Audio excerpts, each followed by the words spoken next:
Hey everyone, thanks for listening to Sex with Emily. On today's show, I've got Great Love Debates Brian Howie back in the studio to pick up where we left off on the subjects of sex and dating. And we're also announcing some very exciting news. We'll also be taking a call from the hilarious podcaster Paul Mecurio and getting into a couple of your most pressing dating questions. Thanks for listening. But first, by now, you've probably bailed on your New Year's resolutions. To work out more, I mean. How many of you made a New Year's resolution to work out more? It feels great to be in shape, plus it boosts your confidence and your libido. But are you ignoring the one muscle group that can have the biggest impact on your sexual performance? Don't worry, because now there's a product that will do the workout for you. The Intensity is a unique insertable device that strengthens your pelvic floor with gentle electrostimulation, delivering an extremely effective and automatic Kegel exercise. The shaft inflates to perfectly position its conductive pads where they will directly stimulate your pelvic floor muscles. Not only does this muscle group give you more control over your pleasure during intercourse, it's also responsible for preventing urinary incontinence, which is what the Intensity was originally designed to cure. Oh, and the Intensity just happens to have a vibrate option too, because hey, why not have an awesome orgasm while you're working out? I'm telling you, this product has changed my sex life. I've increased strength, control, and seriously, the best orgasms I've ever had. Plus, now I don't have to worry about accidentally peeing while I'm doing yoga. To order your own Intensity, go to sexwithemily.com and click on the Intensity banner. Look into his eyes. They're the eyes of a man obsessed by sex. Eyes that mock our sacred institutions. Bedroom eyes, they call them in a bygone day. Hey, Emily, you got a boyfriend? Because my man E here, he just got his heart broken. He thinks you're kind of cute. A girl's gotta have her standards. Oh, my. Do women know about shrinkage? Isn't it common knowledge? What do you mean, like laundry? It shrinks? Can we not talk about sex so much? Are you kidding me? Oh my God, I feel so good. Being bad feels pretty good. But you know, Emily's not the kind of girl you just play with.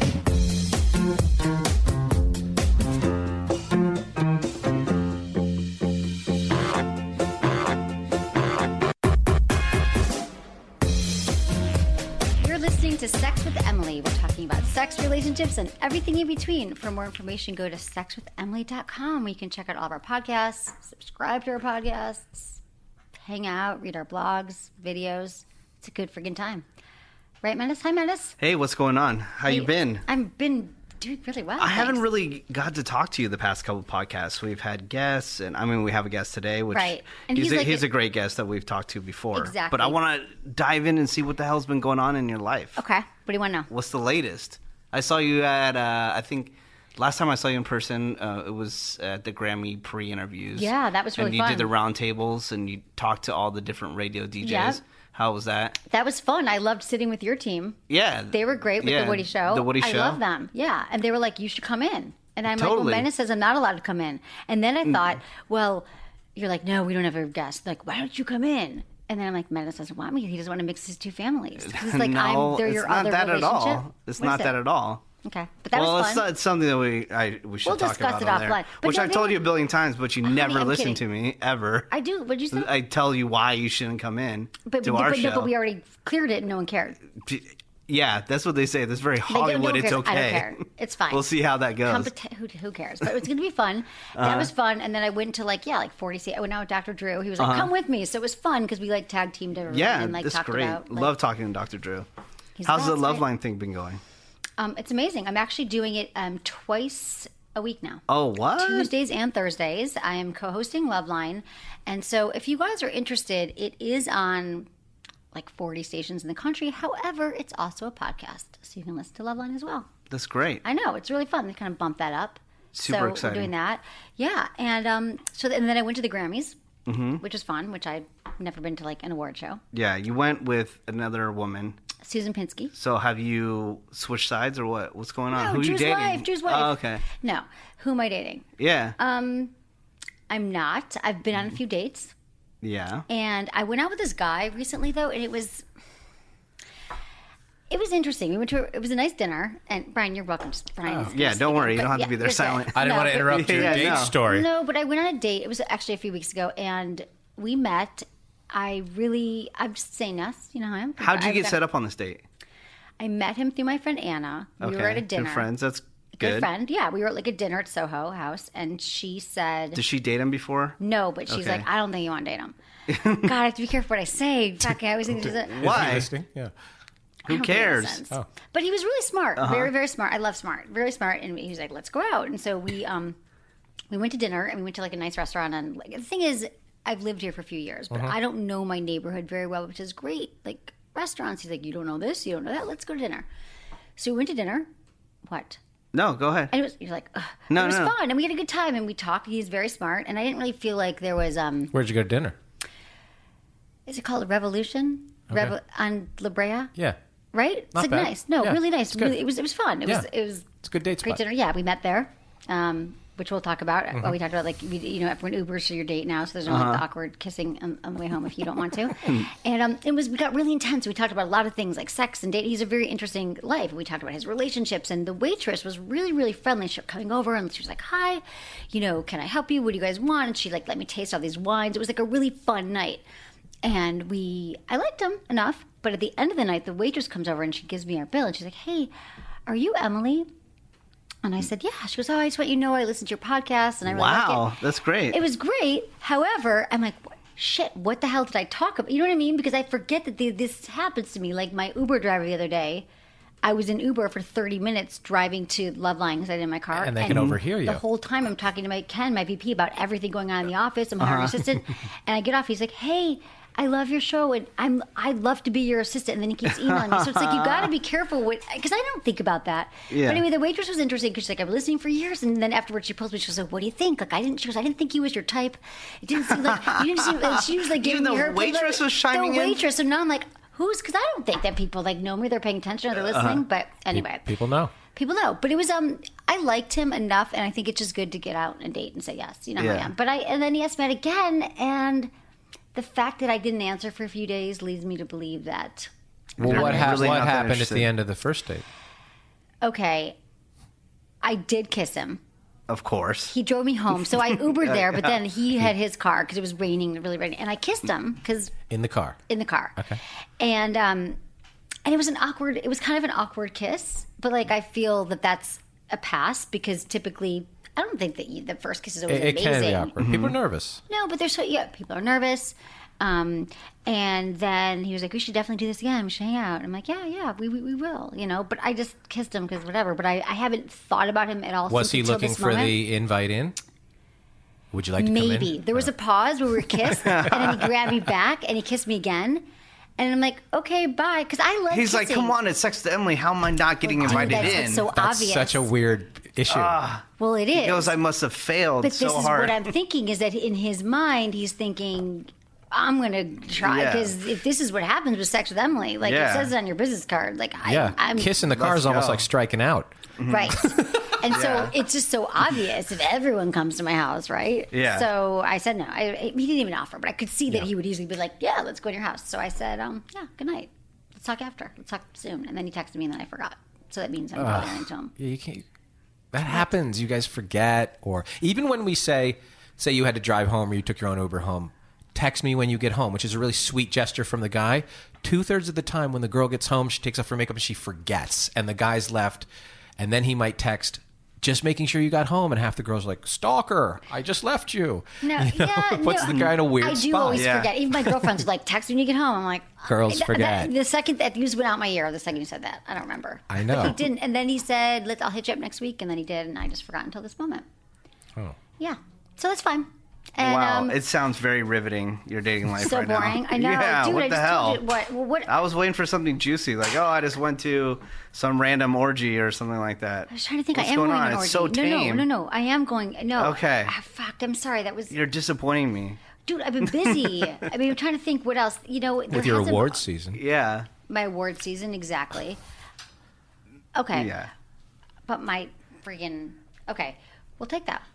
Oh, God. This other guy just texted me that I also got fixed up with. Do you remember Julia Allison from our reality show? Yeah. Oh, God. Okay. So, right.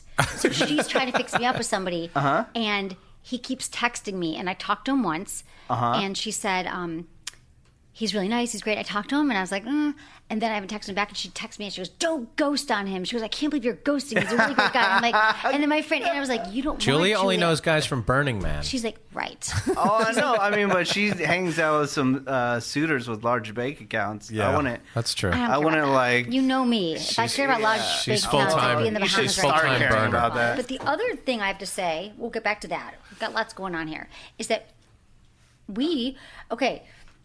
enough of my goddamn boring dating life, but it's not that bad. I'm just starting up again because I broke up with someone. Yeah. Right? We talked about this. Yeah. Welcome back. Thank you.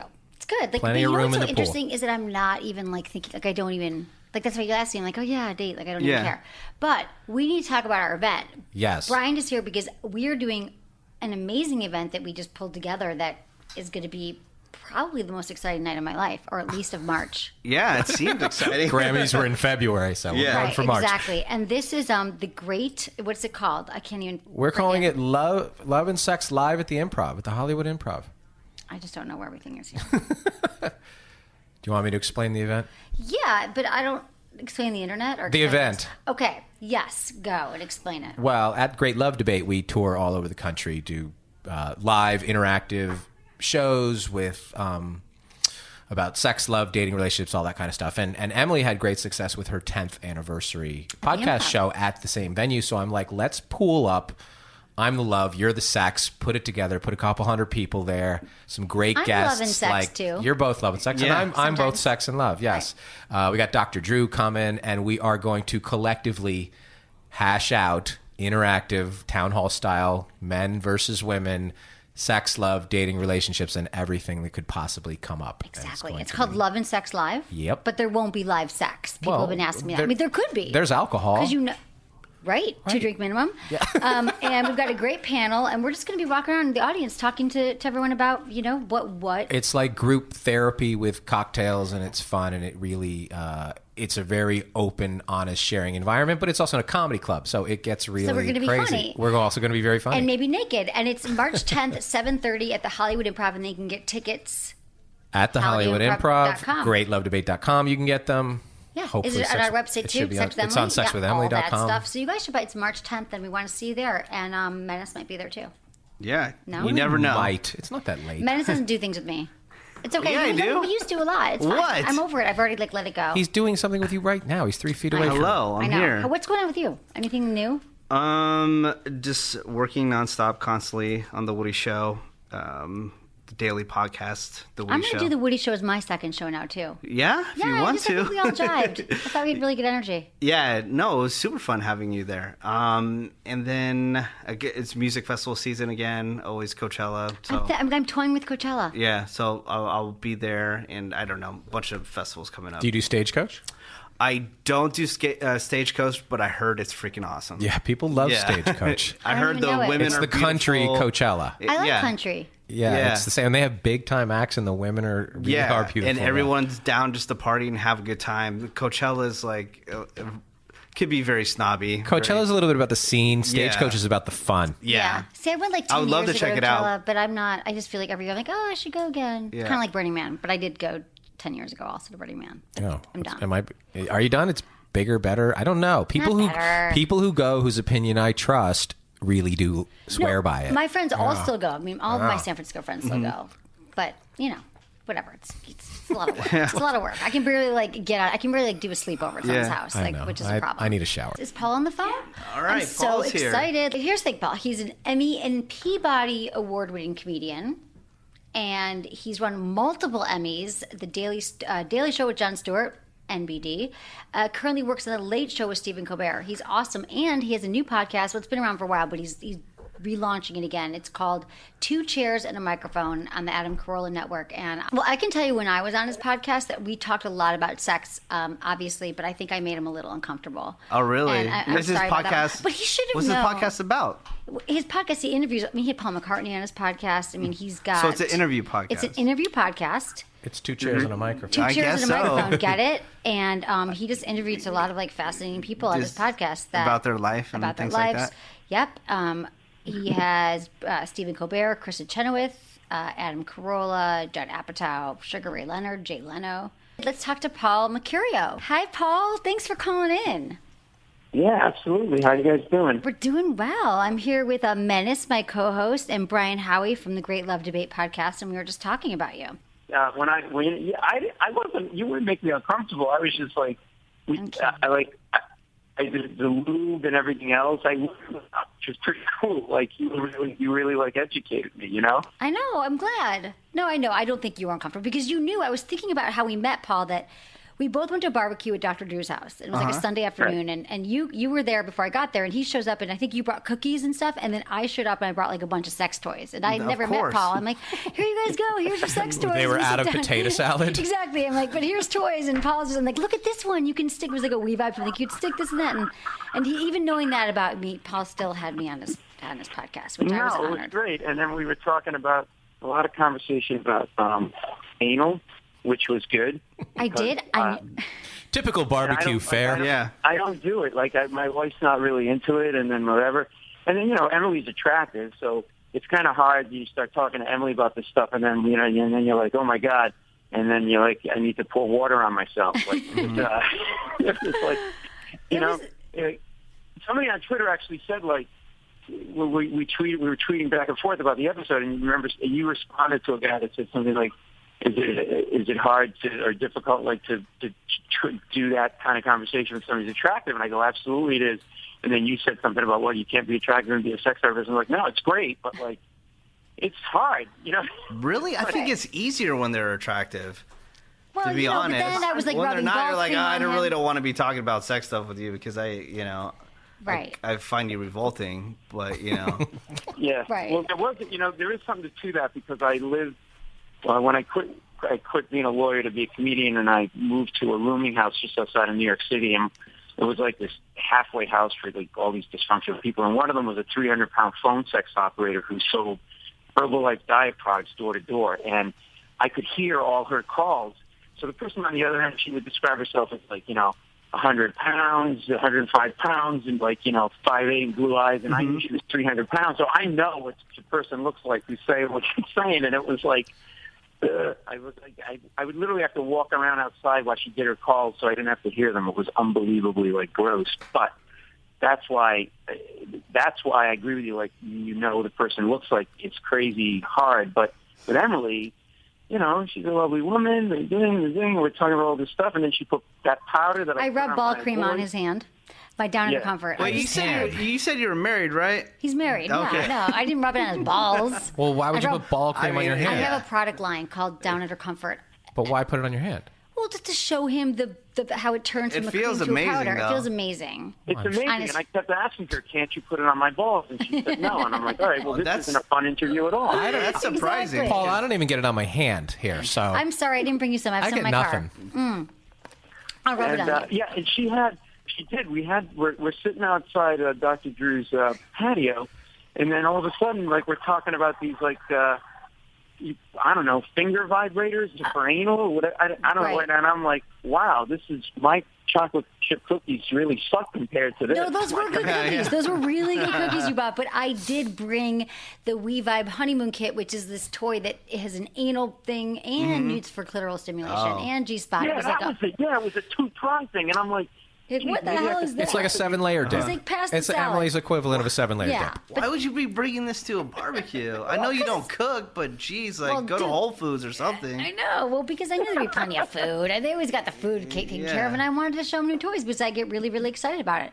But guys, honestly, she pulls this thing out, right? It's this two-pronger. It looks like it came out of Star Wars or something. And I'm sitting there thinking, well, maybe they could roll up my chocolate chips and put that in their ass. Like, I don't know. Like, there was no way my gifts could compare to that. Like, it was pretty, and then you can recharge it, right? Like, you stick it in a pump. Yeah, I think like Susan's like, I'll go charge it. Like your iPod. Exactly. No, it's very exciting now. But we talked about that because you hadn't used toys before, you said, really, with your wife. We don't use any toys. We used it. We used a little lube gel one time. A couple of times my wife didn't like it. I tried the anal with the wife one time.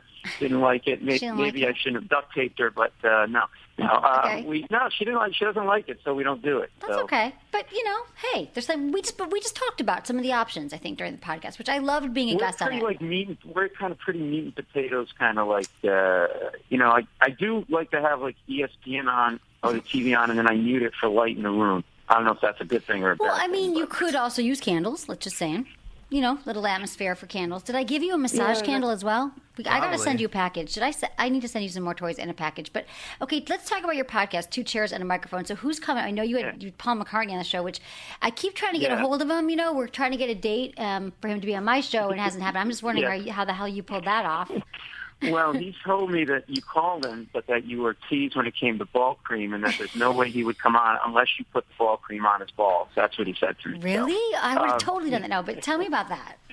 So I was working on the Colbert Report, and what happened was he was there doing like a special show to promote like the tour he was doing, a new release, and he had just done rehearsing. We're loading the audience in, and I'm walking through the hallway, and it's Paul McCartney standing all alone in the hallway, leaning against the wall like he's waiting for a bus, like just looking up at the ceiling, chewing gum, and he was all alone. Like, that's the thing that threw me more than anything else. Like, he didn't have a handler or anything with him. It was just him alone, right?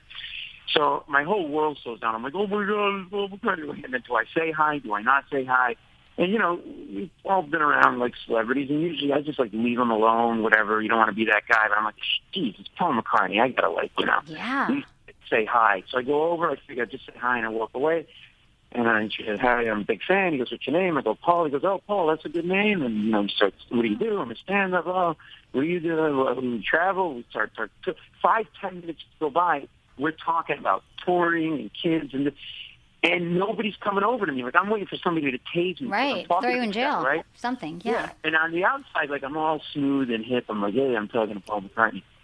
But on the inside, I'm like, oh, my God, I'm talking to Paul McCartney. I was like one of those girls you see, like, in the old films, right? Right. So then, and by the way, I was becoming, like, the creepy close talker guy. Oh, I God. kept, like, leaning, because he looks amazing. He's 73, but he looks like he's 50, and he's just leaning in, and he kept, like, leaning back, and I'm like, you know what, I got to leave this guy alone. So I leave, and I go into the men's room, and I'm, like, hyperventilating, and then I literally call my wife, I'm like, you're not going to believe, and she thought I was beating off in the men's room. She goes, what are you doing? I'm like, I just talked to Paul McCartney. So then I'm delusional, and I say, he should do my podcast. That's what I say to myself. No, you're right? good, right.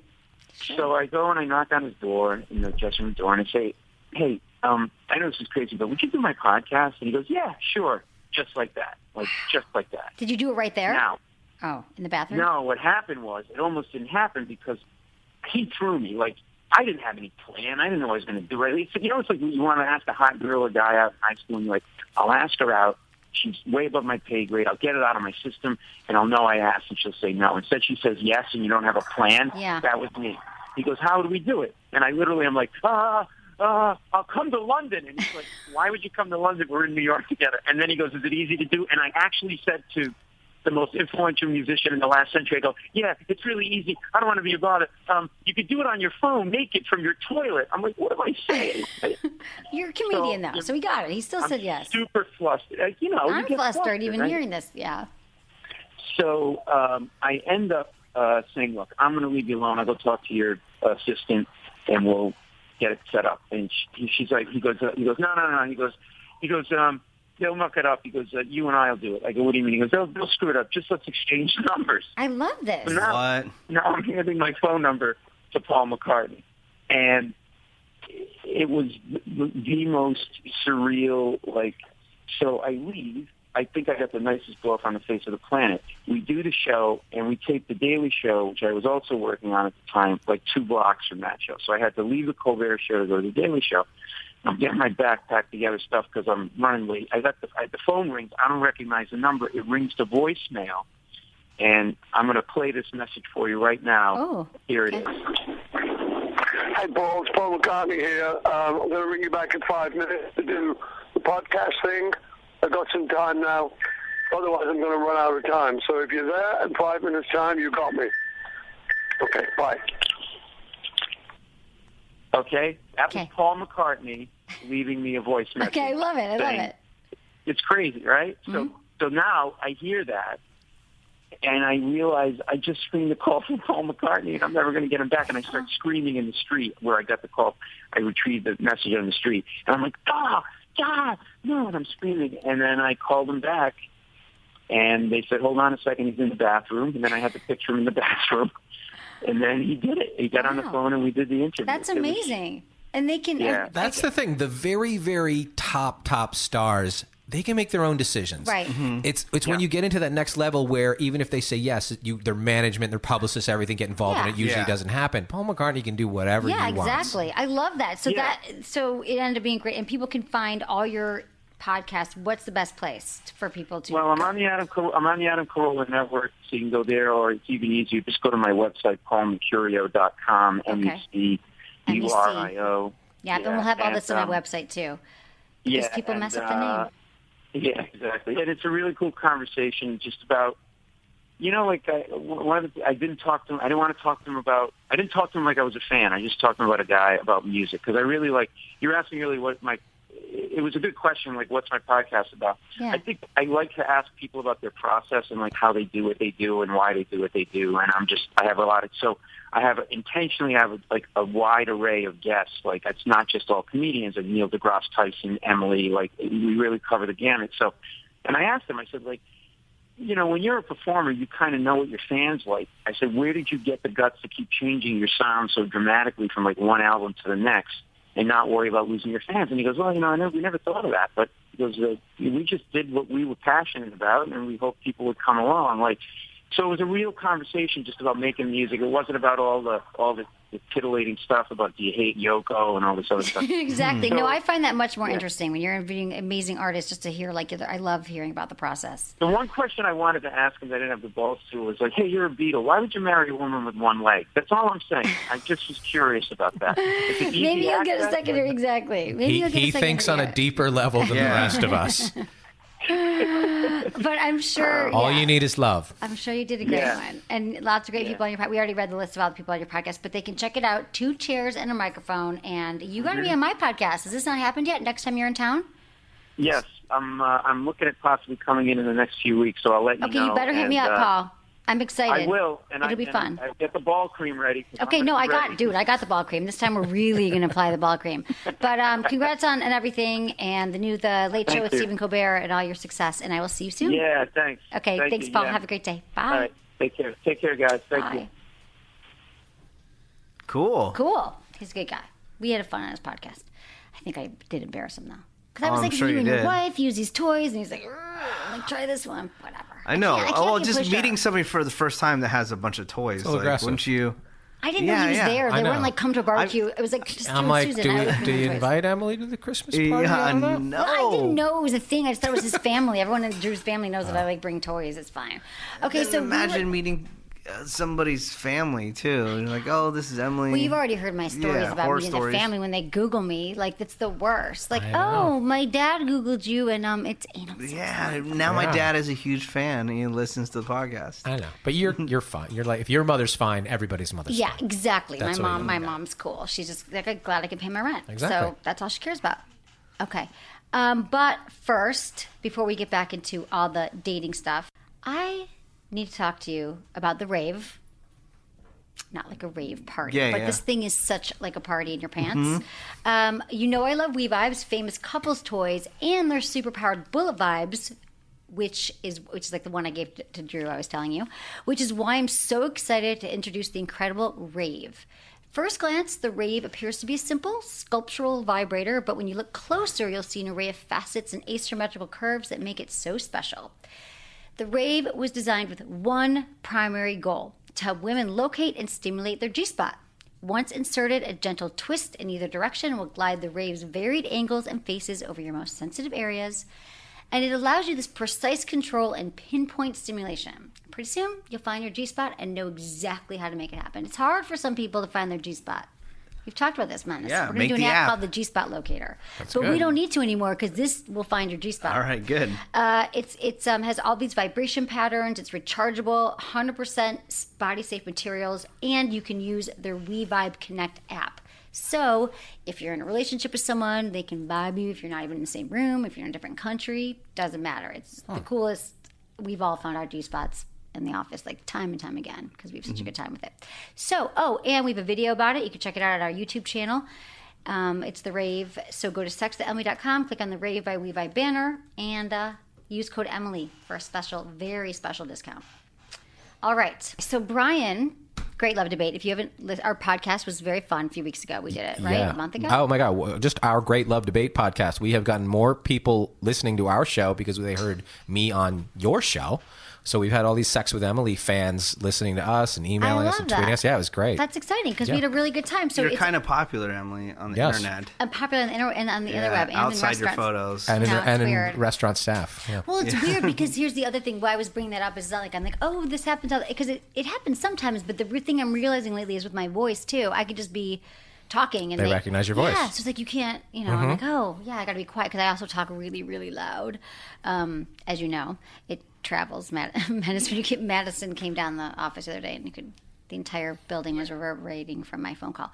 Okay, Brian. So if they don't know, so Great Love Debate. You've done 100+ shows, 126 shows in 78 cities live. Yeah. And that's amazing. And we covered a lot of this on the last show, and we talked about the Empire event. So today, I thought that we would just talk about some of the things. We had a very interesting lunch together where we talked kind of about the show, but I learned more about, all the stuff, like the common threads that you found about people dating and how it's so different in different parts of the country. Well, it's different in parts of the country. People don't get into like a...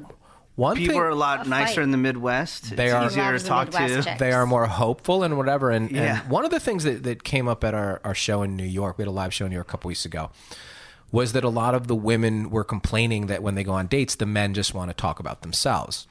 And so I made the point that when a man is nervous, he talks more.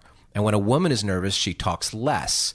And that leads to a screwed up balance on first dates where the man is, if he's talking a lot, he's probably really, it's flattering in a way. It's almost that he's nervous to be around you. And sometimes the women interpret that like he just wanted to talk about himself all night. And really, your job sort of to overcome that is say something, ask something, do something. He wants to hear from you. He's just in his own head and babbling. Right. No, I know. I know that. I give men the pass. It's a circle of life. Nothing can ever just go together. Like when they said the percentages, men love morning sex way more than evening sex, and women love evening sex way more than morning sex. Dude, that's just the tip of the iceberg. Well, because morning sex to him, it feels more like a release, and her at the end of the day, it's more romantic. Right. No, it's all really confusing. It's all we don't match easily at all. What the hell? I know. That's why we just need really good friends. Yeah. As well, and we need a tribe. We need a whole community of people. Well, even on your date, he probably interprets that it went well. Because I kissed him. Because you kissed him. That's a pretty good sign. If you kiss us, we think at least you think we're not gross. Right. And he kissed you twice. Okay? Yeah. And so then I think he was waiting for the when he texts you and you kind of ghosted him for a couple days, that's where, the man is looking for any little sign of validation early on in the relationship. It was like a day and a half, 2 days. And I said, hey, yeah, that'd be fun. And I would go out with him. See, the thing is, I truly like dating. Like, I enjoy the process of, I think he's really interesting. Like, I look at it like he's someone I could be friends with, and he's super smart. Like, everything about him I thought was interesting. Culturally, like, what we talked about, the whole thing. You weren't attracted to him. I tried sometimes. I really did. What does try mean? Really more wine? Yeah, it was really good wine. But yeah, I was attracted, but but not enough. But the truth is, yeah, I did. But then I did text him back, and then I'll just sort of probably let it fade. But I would have dinner with there's a fun part. Like, I'd go to a dinner party with some of his friends. He's like, we do these dinner parties once a month. Like, I don't look at it as like it was a waste. I mean, it could be a new friend, like as a waste of time or anything. That's the thing. You never know who that person knows, and you never know who they're 1 degree with. So everybody has value, unless there's somebody who's really painful for you to be around, or it's something that you really didn't get along. Keeping them sort of in your life on a friendship basis has huge value. Right, and Menace likes to often point out that I am friends with all of my exes. Oh, like BFF. They go on vacations together with their new. Yeah, their new girlfriends and wives. Yeah, right. All good. Do they still hit on you? No. Lies. Do you cuddle? Totally. No. Do they rub your feet? It depends, where's Still what are the rules? No, now we didn't know. Not when we don't hook up. Yeah. No, that was the least sure no I've ever heard. I know. I don't close the door on it forever, but no. Don't believe anything. I'm on a trip with them, and I was with my boyfriend at the time, and they were with their new girlfriend. We weren't but that's making out. one of like many times you hang out. I feel weird being at a wedding where I've had sex with the bride. I never go to any of those. Right? I'm weird. like, because you're like, my penis was inside the bride. Right. Yeah, I feel Why is she wearing uncomfortable, white? and I shouldn't because she invited me and must be good. And part of me is too much of a jerk. I'm like, still like, I had her first. Exactly. No, I get it. I've been invited It's to weird. baby showers.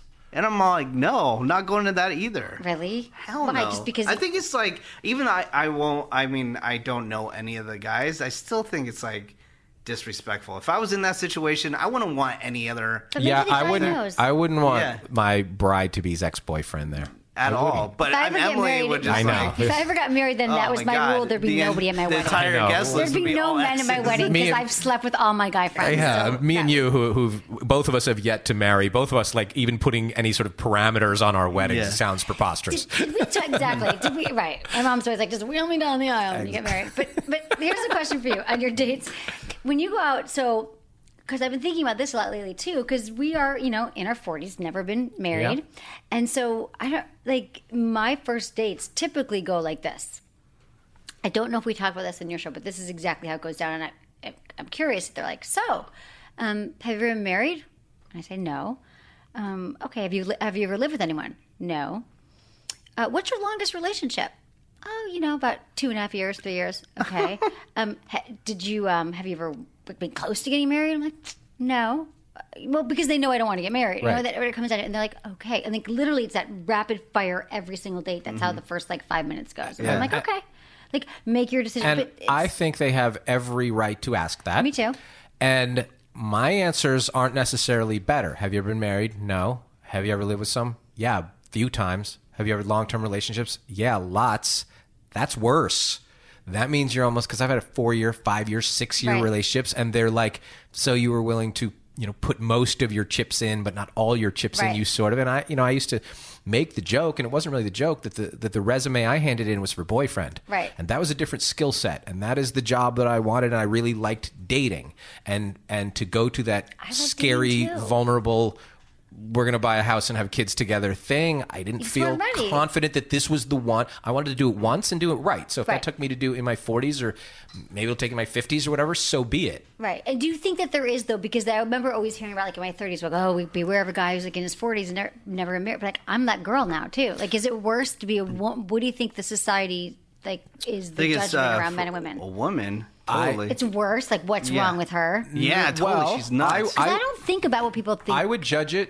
I would not judge it, but I would think that you would have to own your answer. You can't just be like, I was busy with other things or No, or I whatever. say by choice. Why when you're married? I'm like, by choice. But by choice is not good enough for most people. Okay, well, I will expand upon that. I'll say it really wasn't. It wasn't a goal of mine. I've had a lot of things that I've been focusing on in my life, and marriage and family was never right. So if you them. say I wasn't really that interested in having kids, so I didn't really see the point until I felt I was ready. That's a reasonable answer, Thank you. That a lot of that is my answer too. I wasn't. My parents didn't seem to enjoy having kids that much. Right. So no one does. No. Okay, you're all really happy. I know. It's the best thing ever. That's sort of in the 30s. There's this mad rush to. It's almost sometimes women treat it like a game of musical chairs, and I better grab a seat before the music stops. And then the women in their 40s, sort of that pressure is off. It's a different type of dating because you're dating then for reasons to look for love, but a little bit the women get in their 40s and she's really comfortable in her own ways. Well, that's the other thing. The older you get, my mom always said this: the older you get, the more set in your ways, the more you become. So whatever your issues are, whoever you are, you become more of that. Well, we talked about that. What I think the biggest challenge of dating in Los Angeles is the quality of life because of the weather is so nice. Why do I want to get involved in something icky like dating? And it takes a lot of people out of the pool because they're like, I have my dog and my wine and my yoga class and my friends and whatever. And the prospect of bringing an uncomfortable dating situation into that is an issue for Los Angeles. In Cleveland, you want a distraction from the cold. Right. You want someone to sit inside covered with. So you think that people aren't really, I hadn't heard that before. Menace, what do you think about that? That people here aren't as focused on dating because life is pretty good. It's warm. We've got our friends. We're hanging out. No, it's something that I brought up on the show before. Any female friends of mine that live here, they said that at least the guys that they're dating are never focused on the relationship because they're never doing what they want to do. Like, so they're the guy that, let's say, stereotypical actor or something like that. So he's working a day job, but all his free time is being taken up because he wants to be the actor. You know? Right, but that's again your. Well, I mean, we've been to 78 cities in North America, and the ones that have weather issues, the Midwest, Canada, the Northeast, dating is a much higher thing to do on the list of priorities. And here, it's a little too. I'm just going to go about my day, and it's not. It's nice in the weather, and even in the South, it's a little bit. We go to Austin, we go to Phoenix, whatever. It's sort of like a little bit more like hanging out for fun, and guys and girls are together. But the actual like, let's go out to dinner and go on dates is less frequent in places that have temperate climates. Yeah, but even in San Francisco, it's freezing, and people are still like casually not really dating, not asking people to do anything. But doesn't it seem like every my friends in other states, their free time is all hanging out in a group and just mingling with each other or whatever. And then here it's like everyone's so busy. Like my best friend from high school, I've mentioned this before, lives like 45 minutes away, and I've seen him one time since I've been here. I know. You know? I know it's hard. I like that. Yeah, it is. It's a traffic thing. But the other thing that's become an issue everywhere is that a date it used to mean I pick you up and I take you out. Because the women do not want any part of getting picked up now, we're going to meet out, 2 cars, 2 Ubers or whatever. It leads to this hangout kind of culture. And, the women don't like that. They're like, all the guys just want to hang out. Well, to defend the guys a little bit, you've taken away the pick up, drive me home specialness of the first couple encounters. So it is sort of meet up, hang out. Where are you going after this? Yeah, you don't get that intimacy when the door closes and you're in their car for the first time. I mean, you really don't. You're like meeting in a crowded place. Or coming to my house and knocking on the door. The opportunity for him to show up with flowers and candy and champagne like you used to have to do is gone. It is gone. You're right. It's a lot less pressure, though, too, for the guy, right? It's a little less pressure, but it's taking away some intimacy. At least there was a bar he could meet. At least there was something like, I know I need to do this. Right. Versus, oh, is that her? Hey. Right. No, are you so-and-so? Yeah, that's true. So the definition of what a date is has changed. That's true. I kind of like it, though. I like having my freedom because I don't want that pressure that he has to drive me home, although this happened the other night, and I did kiss him, but that was fine. Yeah, I'm from a medium story. I'm from New York originally. The worst thing you can hear on a date in New York is the girl to say, 2 stops, please, to the cab driver. Damn. You're like, damn, it should be one. Okay. Wait. I want to ask them, so after visiting all these cities, which one do you think has been the coolest, just the easiest to talk to when it comes to people? Charlotte, North Carolina. And it's funny you say that. Why? Because I know some people from there, and they're super easy to talk to. People move there every day. They're from all over the place. It's vibrant. The community's great. Put it this way: they have a bar crawl there that a couple friends of mine run on St. Patrick's Day. 21,000 people will do a bar crawl in Charlotte for St. Patrick's Day. It is a fun, vibrant city. People moving there every day. It's in the South without being too Southern. It's great. Charlotte, North Carolina is booming. I'm actually going to go there next February.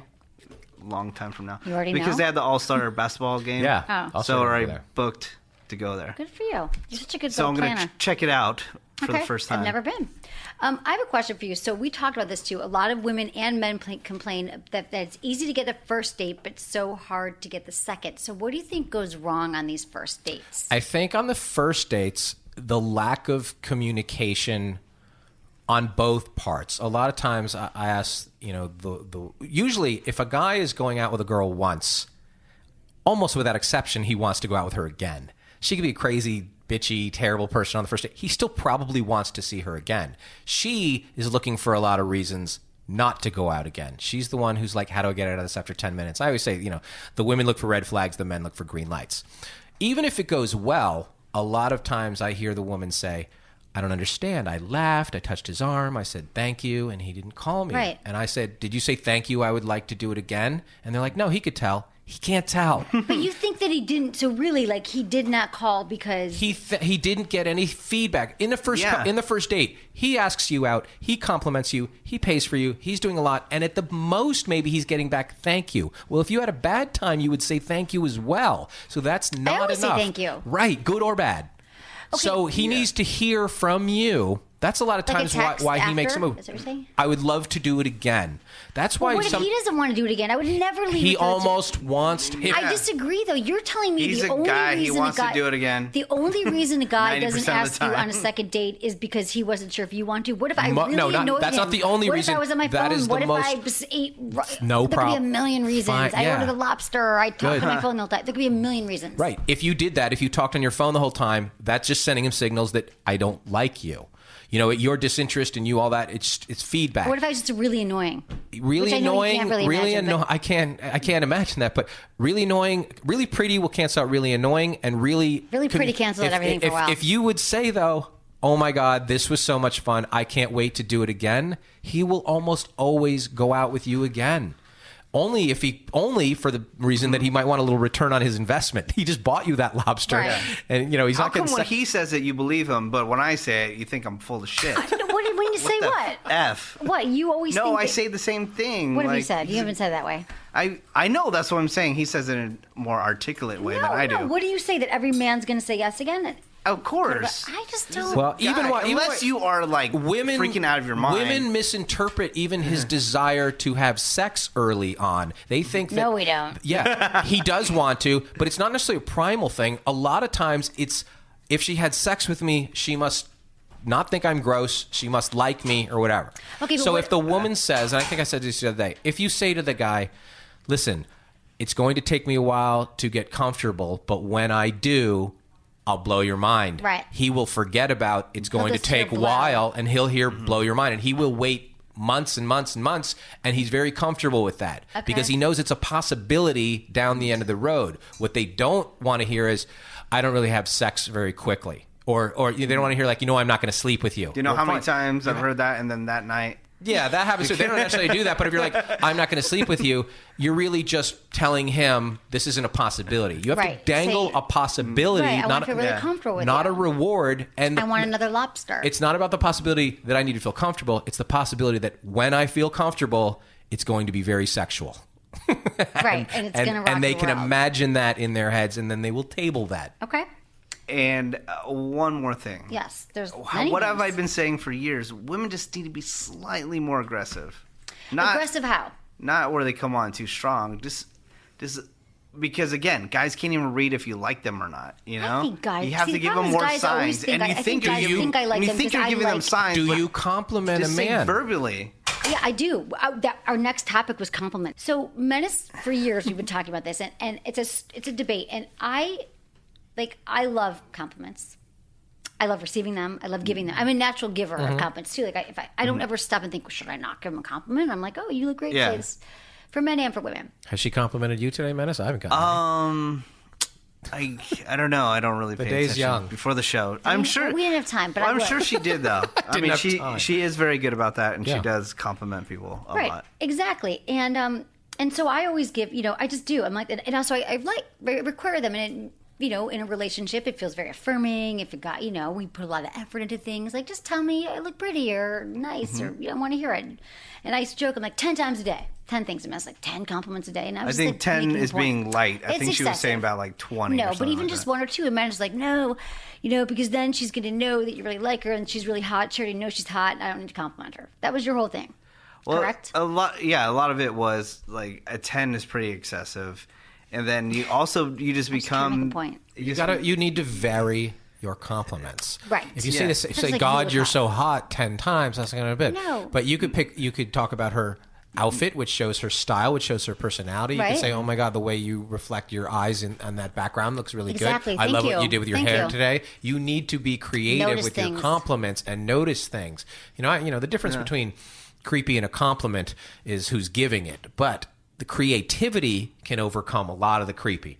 And if you are creative and you are interesting and it is the first time she has ever heard something said that particular way, it's going to be memorable and it's going to make an impression on her. Right. Yeah, and let's say you're in a relationship. I would say maybe that could happen once a week or something like that. No. At most. But You 10 tell times her a day. You tell her at her the most beautiful time for any woman is usually when she's caught off guard and kind of that sleepy half light at 8 a.m. That's the way we Tell her see how her pretty because she it's a 3-dimensional image of her. It's more than a picture, more than a selfie. If you tell her she looks pretty at a time when she probably isn't expecting it, or maybe she doesn't think she looks so good. Yeah, like in the morning when I know I don't look very good, maybe. When she's all dolled up, she knows she looks good. She probably told herself she looked good before she came out of the bathroom. But if she's sitting there just like cooking bacon in a robe and doesn't be like, oh, you look great, because she probably does look great. You know? But that doesn't answer the question. The question was, so are you just saying, okay, there's no number on it per day, per week? No, just when you think I don't think it's just say if it's like, if that happens, what you just talked about in the kitchen or whatever, happens 2 months from now, that's when I do it? Or because Emily's like putting down a number I was each trying to day, force the amount. No, I'm not saying 3 on Tuesday. But you want it every day, right? It's kind of nice every day. Hey, you look nice. You look sweet. Okay. You look hot. I love the pants. What do you shoes. think? Well, it should be at least once a day, but every compliment should be different. It's like a snowflake. Right. It should be like, come up with a different way to say it, and you'd be surprised at how you will notice things about her when you're sort of... It's like a project. Yeah, it is. Like, I'm going to tell her in a new way how beautiful I think she is. Yes, exactly. And it's not because my ego like needs it so bad. It's not even about that. I mean, it's a part of it. Don't get me wrong. Don't get me wrong.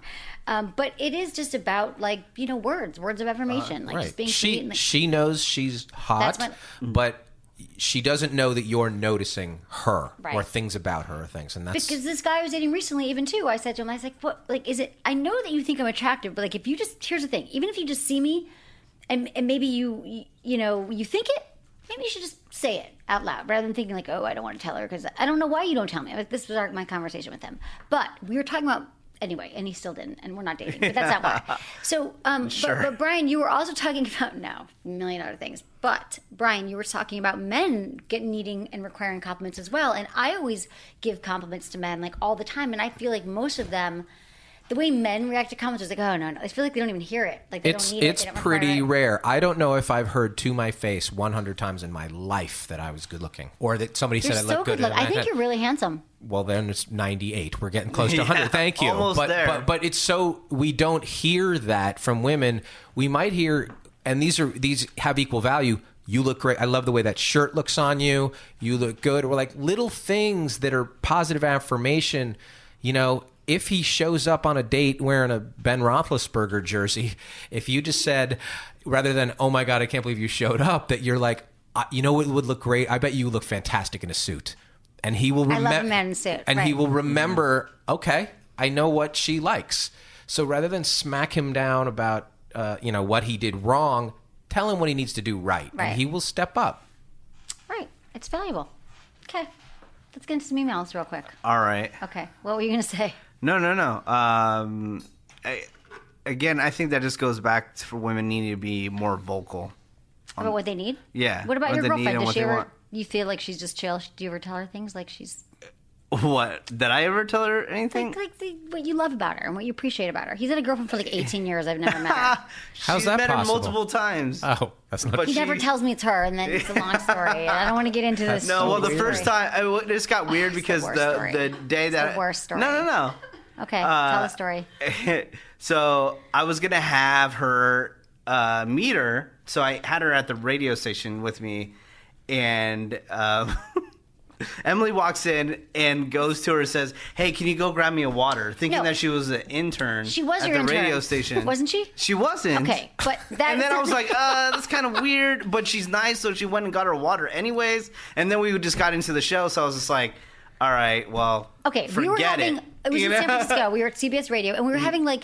It's a Real Housewives of That's some... the honest God truth. That's exactly what happened. It doesn't matter. So it just got kind of weird after that. Like having a guest, and I would never, And she didn't get upset by that or anything, but I just felt behind awkward. you. You weren't. She did work for you at the time. Let's just be honest. And we had Candy from the Real Housewives there, and she wanted water. And I was like, "Do you think you can get us waters?" Because I thought she worked there, and it wasn't just for me. Like, get me a water, and then by the way, can you get me whatever. And Menace tells me like a week that was my girlfriend. I'm like, dude, I didn't know we needed water. We were thirsty. Okay, so let's get into emails.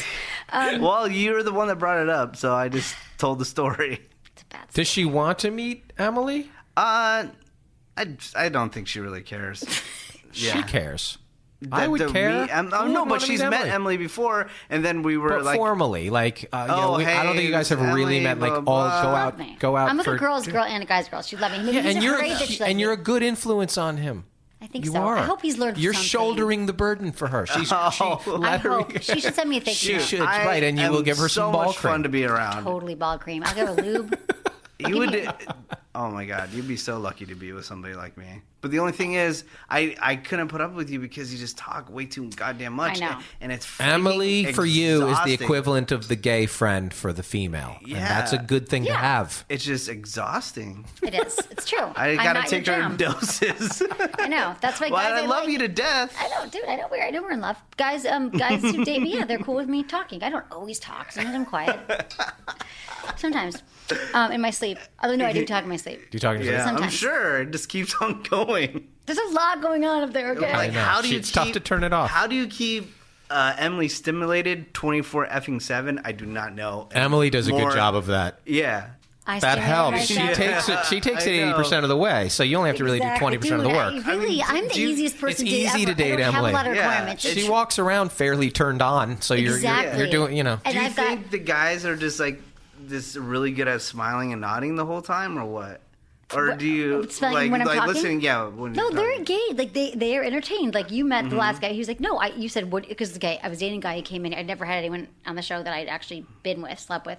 And you're like, how do you put up with talking? And he's like, I like it. I'm entertained. And he wasn't like, Yeah, just but saying that. eventually he was burnt out, right? No, that's no. I think He he's still like ghosted that. you because he He was didn't just ghost like, me. God damn, I need a nap. That's not how it happened. She's entertaining. Who would want that? Yeah, no, it's a she's good hot time. and entertaining. Yeah. Look, how long have you known her? He She still thinks is. I'm entertaining. I know, but there will be fatigue. And I'm not saying that. I'm just saying, at friendship-wise, effing awesome. Love you to death. But in a relationship-wise, I just don't know like how you can be a guy couldn't be fatigued after a while. That's all. Just and that's just listening, me. that's That's easy. my opinion. Who cares? Yeah, it's your opinion. That's why we're not together. Yeah, I know. And I would find you exhausting as well because you'd be on your phone the whole time and not really paying attention to And me the at one all. who doesn't find her exhausting, that's the one. Yeah, I You know. She's not for everybody. We're on the hunt for that guy, and one day it's going to happen. We did not end because he found me exhausting. I will just tell you that. Okay, can we do one quick email? Okay, yes, please. Okay. Hi, I listen to your podcast every week. Last week you were talking about connecting in a relationship with sex and how important sex is. I'm a 52-year-old woman who's been divorced for 16 years and was in an abusive marriage. I've been very busy raising 2 kids alone, so I never really dated, and I guess I'm also scared to. My kids are now 25 and 21, so I have more time, more me time, but I feel it's too late to start dating. And yes, it's been at least 14 years since I've had sex. How do I even start in this different world? Thanks, M. I thought this would be a good one, too, for Brian to kind of, jump in, because I understand that she would be First scared. of all, everybody's scared. We're scared. And, a little bit, What? you get that a lot where it's a little bit different now. If somebody, got divorced or out of a relationship in 1985, the dating landscape was sort of the same as 1974. The difference now in 2016, if you dropped out in 2002, it's a whole different world. That being said, what did she say? She is 52? Yeah. She's got about 40 years probably of dating left, so you don't have to jump back in. You don't have to do it. Start with spending time with people of the opposite sex. Start with classes, volunteering, meetup groups, things where you get comfortable just having Change up your dialogue routine. with Yeah. men, and you'd be surprised at how comfortable you can get quickly, not necessarily jumping into a one-on-one situation. Right, exactly. 'Cause it's like a muscle that you got to use too. And also, she's coming out of abuse too, so I want her to get that. Looked at. Then It's she a little needs to therapy. get comfortable being around men and women again. So, Right. and that the only way that's going to happen is to get out of the house. And that's where your answers lie, like sitting by the computer and trying to guess if some guy on Match.com is going to also be abusive. Don't do that. Get out, spend time. I always say the best dating site is Earth. So go there and get out there and just start engaging with other people and get yourself comfortable with that again. Earth.com. I heard that was a really, really good one. I love But we always say that you got to change up your daily routine to meet new people. Get out of your comfort zone. And then Absolutely. also another thing, I hope she has talked to somebody about the abuse stuff, I was because saying that. sometimes you fall into the exact same person that you dated before. Right, we tend to often and you don't want to do that. Sometimes obviously. one, sometimes 25 times until you. And and you need to always be cognizant of it, but you can't also bring whatever the pain is from that forward into the next relationship, because it's also not fair to that person. So you really have to process that That's healthy what I think. way. Yeah, I think that people often don't, and then they think it's just going to go away, but it stays with you for a lifetime unless you deal with the Right. serious I've dated issues. girls like that where I felt like I'm dealing with something that happened long before me. Right. And they didn't know how to explain it, and I didn't know how to deal with it, and you end up, Exactly. fighting about it. Right. And so you got to work all this stuff out, which I have now. That's why I'm ready to date. It just took me a while. Ready to be in a relationship. Like Me we too. talked, I'm ready to be married. I know, right? We're ready. We're so good. That's good. Okay. Do we have time for another? Yeah. We do. Okay. Dating in the sex industry. Longtime listener via iTunes, and I've learned a lot from your podcast. I recently started a relationship with a girl that I really like and could see a future with. However, she's involved in the sex industry, which is a situation I've never had to deal with before. I understand that what she does for work is different from what she does with me, but sometimes I feel a little bothered by her job. Do you have any advice on how I can deal with my feelings? She's not leaving the industry anytime soon. Is there something I can do for myself to help me manage my feelings, or is there a way to discuss this with her without hurting or angering her? Thanks, Johnny. I'm assuming she's a porn star. Or a stripper. Well, I mean, the range here would be prostitute to you. You're at the other end, right? Yeah. So, and 'Cause anything people in do between. say I'm in the industry. I was assuming she was a dancer, a stripper. That's I right. thought that too, but then we talked about it in the office, and Madison was saying that usually people would say stripper, but I think porn star, but I don't know. It doesn't matter either way. Yeah, or she can be a cam girl.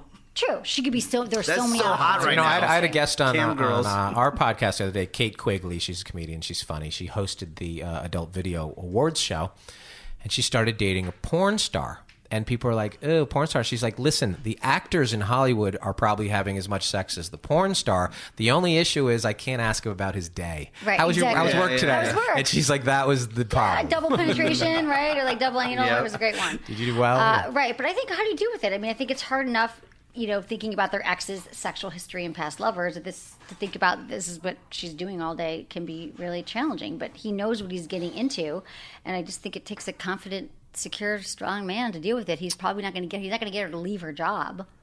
So, yeah, you have to understand. Is the job being in the sex industry does not mean the job itself is sexual, and Right. And you sort of have to figure out where that line is drawn and how that sort of manifests itself in your relationship or possible relationship. Right. And they have to have great communication. I think he's got to keep talking, make sure he trusts her. You have to have every relationship you need communication, but like solid trust. Keep working on it, talking about it. But my only advice is that you got to accept it because that's the profession that she's chosen, and you're not going to change people unless they want to change. And again, you have to, on a much milder basis, you have to deal with it. Right. You have to deal I with do. it All the the time. time. And which is funny because it wasn't like when you get into porn, I think you think like this is going to be a thing. Like I didn't think this was going to be like my thing, and now it's like Sex with Emily, and it is. That's another thing. Not only have I not been married, all that other stuff, and then I've got a sex show. Well, I even have to deal with it, and doing the Great Love Debate. People, if I'm on a date, they're like, "Is this research? Are you asking me because you care? Like, are you going to put this in a book? Like, do you?" I say both. Right. I go, I'm curious about you, and I'm also curious on a broader scale. I want to, sometimes I like to know people's opinions on stuff. Right, exactly. And it's something I'm interested in, and if you're going to date me, you have to understand where my curiosities lie. Right. And a lot of my curiosities lie in the dynamic between men and women. That's the deal. Right. I agree, too. People are like, I think some people want me to talk in a weird way, but I change their names anyway. But I mean, it's a thing. If you can't handle it, you can't handle it. I think that's all we got time for. It is. Okay, so it is. Yeah. Be sad. Unfortunately. Okay, so we're going to be at the Great Love, the Live Sex Live. Love and Sex Live at the Improv March 10th. March 10th at 7:30. Go to HollywoodImprov.com for tickets, or my website, sexwithemily.com, or your or website. GreatLoveDebate.com, yeah. And also at Great Love Debate on Twitter. On Twitter and Instagram. Okay, and I'm at Sex with Emily on Facebook, Twitter, Snapchat, Instagram. What else? YouTube. Listen and subscribe to the Great Love Debate podcast. We're also on Adam Carolla Network or Podcast One or iTunes or any place you're going to find your podcast. So yeah, we're all podcast. Let's all listen to each other's podcasts. You should listen to Menace. That's right. The Woody Show. The Woody Show. And you're at Menace. At Menace on Twitter and Instagram. Okay. And the dog is a lot of people are following My dog Churro. from the show. Yeah, He's got like a famous. Yeah. I'm getting a dog, but we'll talk about this another time. Oh, my God. I know. All right. We're That's a not gonna get into it now. cliffhanger, everybody. Okay, everyone. Thanks so much for listening to Sex with Emily. Was it good for you? Email me, feedback@sexwithemily.com. Okay, hey everyone, what was your New Year's resolution this year? Did you want to learn to cook, stay in shape, get in shape? And how's it going? It's March, okay? Let's talk about it. Well, Texture can help you see it through. They can help you achieve so many goals because starting at less than $10 a month, Texture offers unlimited access to all your favorite magazines for less than the price of 3 magazines at the grocery store. You can catch up on, I love it because I can read all my women's health articles, Glamour, Time Magazine, no matter where I am. And it's so easy to use. You just click headlines on the cover page and Texture takes you right to the articles that interest you. And they literally, any magazine you can think of, you can get them all on your phone. And it's like $10 a month. That's crazy. Can you imagine that?